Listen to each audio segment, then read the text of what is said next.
진리의 힘은 강하다. 갈릴레이. 갈릴레이는 이탈리아 피사에서 태어났어요. 갈릴레이 아버지는 엄학가이자 상인이었어요. 아버지는 아들이 의사가 되기를 원했지만 갈릴레이는 수학과 과학에 더 흥미를 느꼈지요. 갈릴레이는 직접 제작한 망원경으로 우주를 관찰하여 우주의 숨겨진 사실들을 많이 발견했어요. 또한 코페르니쿠스의 지동설을 체계적으로 증명하는 책을 펴냈다가 종교재판에 해부되어 유배형까지 받았습니다. 하지만 갈릴레이는 유배된 상태에서도 연구를 계속하여 근대 과학의 뿌리를 다졌습니다. 갈릴레이 수학을 만나다. 처음에 갈릴레이는 수도사가 되기 위해 수도원으로 들어가 공부를 했어요. 하지만 아버지는 갈릴레이가 의사가 되어 집안을 경제적으로 돕기를 바랐습니다. 결국 갈릴레이는 아버지의 뜻대로 수도원을 나와 피사 대학교에서 의학 공부를 시작했지만 수학과 자연철학에 푹 빠져 결국 의학 공부는 포기하고 말았지요. 대신 혼자서 수학 공부를 계속했어요. 오랜 독학 끝에 갈릴레이는 작은 천칭이라는 논문집을 냈습니다. 이 논문으로 연구 성과를 인정받아 25살에 피사 대학교의 수학 교수가 될 수 있었어요. 1591년에 아버지가 죽자 장남인 갈릴레이는 가족의 생계를 책임져야 했습니다. 그래서 피사 대학교보다 보수를 더 많이 주겠다고 제안한 바도바 대학교의 수학 교수로 자리를 옮겼어요. 그곳에서 갈릴레이는 의학을 공부하는 학생들에게 점성술과 기하학을 가르쳤어요. 갈릴레이는 파도바 대학교에서 8년 동안 교수 생활을 했는데 이때가 갈릴레이의 인생에서 가장 행복한 시기였다고 합니다. 자연철학은 옛날 과학을 탐구하는 행위를 철학의 한 분야로 여겨졌습니다. 자연철학이 신학과 철학으로부터 독립해 과학이라는 하나의 학문으로 인정받게 된 것은 산업화와 근대화가 진행된 16세기에서 17세기 무렵입니다. 갈릴레이와 망원경. 망원경을 최초로 발명한 사람은 네덜란드의 안경업자 리페르스 하임입니다. 하지만 하늘을 관측하는 일에 망원경을 사용한 사람은 갈릴레이가 처음이었어요.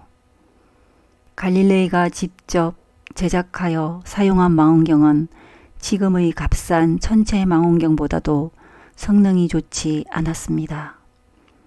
그럼에도 성능이 떨어지는 망원경을 통한 갈릴레이의 천체 관측 결과는 그때의 철학적 기초였던 아리스토텔레스의 우주관을 뿌리채 흔들기에 충분했어요.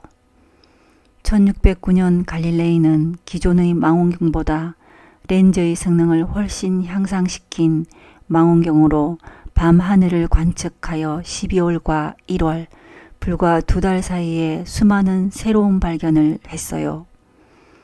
망원경을 통한 갈릴레이의 발견은 1610년 5월에 별의 전령이라는 얇은 책으로 출판되었는데 이 책은 많은 사람들을 흥분시켰답니다. 이 책에는 달의 표면에는 산이 있어서 울퉁불퉁하고 은하수는 수많은 작은 별들의 집합이라는 것, 목성 주위에는 4개의 작은 위성이 있다는 사실 등이 담겨 있었어요. 책이 출판된 지 한 달 뒤인 1610년 6월 갈릴레이는 피사 대학교 수학부의 학장으로 임명되었어요. 언뜻 보면 교수보다 더 높은 지위에 오른 것 같지만 사실은 그의 책이 사회적으로 논란이 되자 갈릴레이가 강의를 하지 못하도록 학교에서 손을 쓴 것이지요. 학장은 교수와는 달리 강의를 해야 할 의무가 없었기 때문입니다. 덕분에 그는 밤하늘 관측에 더 많은 시간을 들일 수 있었어요. 같은 해에 갈릴레이는 금성의 이치와 상태가 달과 마찬가지로 변한다는 사실을 발견했습니다. 당시 사람들은 금성이 지구 주위를 공전한다고 믿었어요. 하지만 갈릴레이는 금성을 관측한 끝에 금성은 지구 주위를 도는 것이 아니라 태양 주위를 돈다는 확신을 얻게 되었지요. 금성의 위상 변화는 코페르니쿠스의 지동설을 가장 확실하게 증명하는 현상이었어요. 또한 망원경을 통해 태양을 관찰한 갈릴레이는 태양 표면에서 흑점, 태양 표면에 보이는 검은 반점을 발견했습니다. 갈릴레이는 흑점이 회전하는 것을 보고 태양이 자전한다는 사실을 확신했어요. 태양에서 발견된 이 흠은 하늘과 천체가 완전 무결하다고 생각한 당시의 생각에 어긋나는 것이었지요. 갈릴레이는 태양이 자전한다면 지구 역시 자전할 수 있다는 데까지 생각이 미쳤습니다.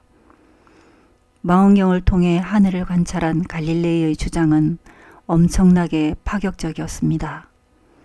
왜냐하면 망원경을 통하면 과학을 잘 모르는 보통 사람들도 누구나 쉽게 눈으로 확인할 수 있는 근거를 제시할 수 있었기 때문이지요. 종교인들의 갈릴레이에 대한 적대감은 날로 심해졌고 마침내 가톨릭 교회까지 움직이게 되었어요. 1616년 종교재판소는 다음과 같은 판결을 내렸습니다. 태양이 세계의 중심에 있다는 주장은 거짓이며 이치에 맞지 않고 성서에 어긋난 이단이다. 지구가 세계의 중심이 아니라 운동하며 자전한다는 주장도 마찬가지다. 갈릴레이는 교황과 추기경들 앞에서 앞으로는 지동설을 글로 쓰거나 강의하지 않겠다고 서약했어요. 그리고 파도바 대학교를 떠나 피렌체에서 연구에만 전념했지요. 피렌체에 있는 10년 동안 갈릴레이는 아무런 방해 없이 자신의 이론을 세워나갈 수 있었답니다. 지동설과 교회. 갈릴레이는 개인적으로 코페르니쿠스의 생각을 지지하였지만 공식적인 입장은 밝히지 않음으로써 논쟁을 피했어요. 그는 케플러에게 일반 사람들이 가진 견해를 깨트리기 위해 많은 근거를 수집했지만 세상에 그것을 발표할 용기가 부족합니다. 라는 편지를 쓸 정도로 고민하고 있었어요. 목숨과 진리를 바꾼 브루노. 갈릴레이가 자신의 생각을 밝히는 것을 두려워한 데는 이유가 있었습니다. 당시 코페르니쿠스의 우주 체계를 옹호하면서 자기 이론을 끝까지 주장했던 브루노라는 과학자가 종교 재판을 받아 결국 죽고 말았던 것입니다. 갈릴레이와 같은 시대의 사람으로 수도사였던 브루노는 코페르니쿠스의 태양 중심설을 끝까지 주장하다가 수십만 명의 군중이 보는 가운데 화형을 당했습니다. 이 화형식에 처음부터 끝까지 있었던 갈릴레이는 브루노의 끔찍한 죽음과 사람들의 무지함에 충격을 받아 사흘 동안 아무것도 먹지 못했다고 합니다. 1623년에 새 교황이 선출되자 갈릴레이는 새 교황에게 지구 중심설과 태양 중심설을 비교하는 책을 쓸 수 있게 해달라고 부탁했습니다. 교황은 코페르니쿠스의 학설을 지지해서는 안 되며 설사 소개하더라도 사실이 아닌 가설로 표현해야 한다는 조건을 붙여 책을 쓰는 것을 허락했지요. 갈릴레이는 플라톤의 대화라는 책의 구성을 흉내내어 프텔로마이오스와 코페르니쿠스의 2대 세계 체계에 관한 대화라는 책을 냈습니다. 1624년부터 집필하기 시작해서 1630년에 완성했으니 꼬박 6년 동안 쓴 책이었지요. 그는 지동설과 천동설 두 가지 우주책에는 모두 가설일 뿐이며 진실은 오직 하느님만이 알 수 있다고 설명해 교황청의 급료를 무사히 통과했습니다. 그러나 실제로는 코페르니쿠스의 우주체계에 유리한 내용을 담고 있었어요. 이 책은 연극으로 공연될 정도로 인기를 끌었습니다. 그러자 교회는 갈릴레이가 법을 어기지는 않았지만 가톨릭의 권위에 해를 끼쳤다고 생각하게 되었지요. 마침내 종교재판소는 69세 노인이 된 갈릴레이를 불러들여 신의 뜻을 거스르는 주장을 취소하고 앞으로는 영원히 교회의 교리에 따르라고 명령했어요. 갈릴레이는 별수 없이 재판소의 명령에 따라야만 했답니다. 종교재판에서 갈릴레이는 사형을 선고받았어요. 그러나 곧 무기징역으로 형이 줄어들었고 이틀 뒤에는 남은 생애 동안 피렌체와 가까운 시골 별장에서만 머물러야 한다는 형벌이 확정되었지요.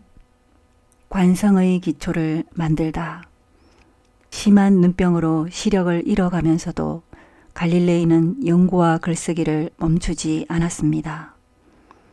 갈릴레이는 물체의 운동에 관한 글을 쓰기 시작했어요. 그리고 73세에 새 연구에 대한 원고를 완성했답니다. 물론 고국에서는 책을 낼 수 없었으므로 이 원고는 보다 자유로운 분위기였던 네덜란드에서 출판되었지요. 1638년에 발간된 두 새 과학에 관한 논의와 수학적 논증이라는 책에서 갈릴레이는 관성의 기초를 닦았습니다. 물체의 운동 상태는 일정하지 않습니다. 예를 들어 책상 위에서 나무 조각을 잡고 일정한 속력으로 움직이다가 손을 놓으면 곧 멈추고 말지요. 그래서 아리스토텔레스는 운동하는 물체에 힘이 작용하지 않으면 운동 상태를 유지하지 못한다고 생각했어요. 그러나 갈릴레이는 아리스토텔레스가 숨겨진 힘을 찾아내는데 실패했으며 따라서 아리스토텔레스가 틀렸다고 주장했습니다. 갈릴레이가 말하는 숨겨진 힘이란 물체가 움직이는 바닥의 표면과 물체 사이에 작용하는 마찰력을 말해요. 잿상 위에서 나무 조각을 밀면 나무에는 두 가지 힘이 작용하게 됩니다. 하나는 나무 조각을 미는 힘이고 다른 하나는 미는 힘과 반대 방향으로 작용하는 마찰력이지요. 갈릴레이는 이 마찰력이 줄어들면 물체가 더욱 멀리까지 이동할 것이라는 사실을 알아챘어요. 그리고 마찰력이 없는 표면에서 일정한 속력으로 운동하는 물체는 외부에서 새로운 힘을 가하지 않는 한 끝없이 일정한 속력으로 운동할 것이라고 생각했지요. 이러한 관성의 개념은 나중에 뉴턴에 의해 운동의 기본 법칙으로 자리 잡았습니다. 눈병이 점점 심해져 완전히 장님이 된 갈릴레이는 1642년에 생애를 마쳤습니다. 갈릴레이가 죽은 지 350년이 지난 1992년에 이르러서야 교황 요한 바오로 2세는 갈릴레이에 대한 교회의 판결이 불공정했다는 것을 인정하고 갈릴레이의 죄를 벗겨주겠다고 세상에 선포했습니다.